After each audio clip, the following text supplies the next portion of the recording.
Hi there. Shall we have some fun? This one is called Time Dissolves into Will and Intent. It was written, the second one, on March 22nd, 2010, and the Mayan day was 13 Eagle. And that's Priscilla you see there, Priscilla.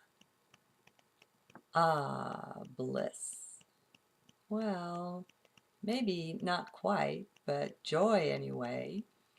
Pure pleasure in just being. Nothing else is needed. Being itself is sufficient unto itself. It's amazing. Yet, when one gets this, it is such a major change to the life. All the struggle goes out of it, like a deflating balloon, till there's none.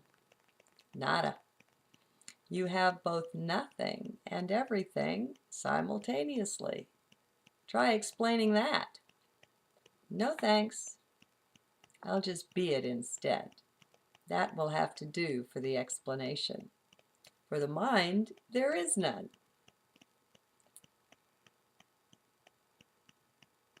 So why bother? It's a waste of your time and mine. So just be. You know, it's rather amazing that I find all these words each day in these journals. I never thought of that before, but there must be millions of them by now. What a hoot! And who is talking? Oh, how funny. Oh dear, is this presaging going silent? Well, who cares? I could publish journals from now till doomsday and hardly get them all out. I've so many. No, I don't see myself doing that.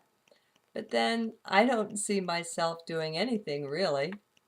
One thing about this awakening, at least for me, is that now is the space that I abide in. Just that. No past and no future generally enter the awareness, at least not in mundane or linear 3D terms. It's rather more fun than that, for what enters at times is awareness of some other incarnation, for lack of a better word. I don't even know anymore about this understanding that we have these linear lifetimes, first one, then the next, then another. I just don't know. Time is not like that. I now know. It's simultaneous, not linear. So, I don't know what to make of the way I used to understand things. So, I just let it go. I've grown quite attached to and appreciative of the phrase, I don't know. I love it when this phrase comes knocking. I almost always let it in, and pretty quickly, too. I found it's a wise one. And not me, myself, when I think I know this or that. I don't know is the wise one, is closer to truth. And here's the beauty of that. There is peace. Eventually, I found there is even joy. How so? Can words contain? Let's see. When one offers this, I don't know, we'll call it the phrase, it's usually out of frustration. Having tried unsuccessfully to come to some satisfying conclusion, one surrenders and offers the phrase, I don't know. So, at first, it's a giving up. No fun at all. Yet, if one watches, keeps eyes open, stays in heart focus, one can begin to see changes transpire. If one truly lets go entirely, not retaining efforts to figure things out, these changes will occur. So, keep watch. What happens is that you've presented to Source the truly empty cup, the one that's ready to be filled, that can contain. For as long as you knew things, your cup was quite full. You had no room at all to expand. So things enter the empty cup.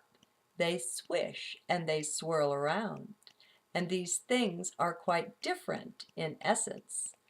Their flavor is such that they come from some elsewhere, some region unknown to the self. One notices this difference. This essence expands one, and one is even given understandings, but not always. These understandings, these knowings, are so different entirely from what the mind can do that one can't help but notice.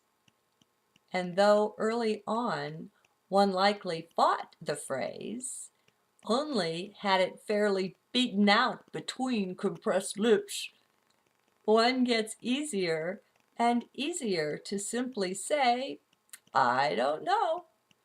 There's a pleasure that comes with the new liquid essence of whatever it is fills the empty cup. Then one day one does notice that one's changed quite completely.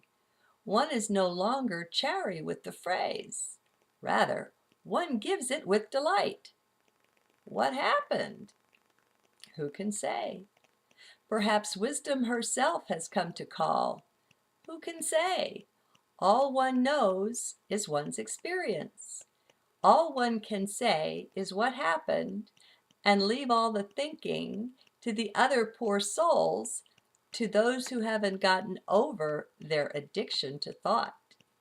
For now, somehow, and seemingly suddenly, one realizes there's nothing of worth in one's mind. While the mind has its purpose, and it's useful and all that, it's in the heart where one abides now, all content. And there's no need of knowing, for one knows full well that whatever needs knowing appears on its own. One does nothing, it just arises. No explaining will do, for it comes either from within or without, and there's nothing the mind can do to understand this. Instead of being mind base, the being is now heart base, its consciousness centered in will and intent. That's the focus now, and what it sets itself to as it flows along on the stream of being. What's my will and intent here? And these two have become so different, so morphed from what was, that there's no use explaining them here.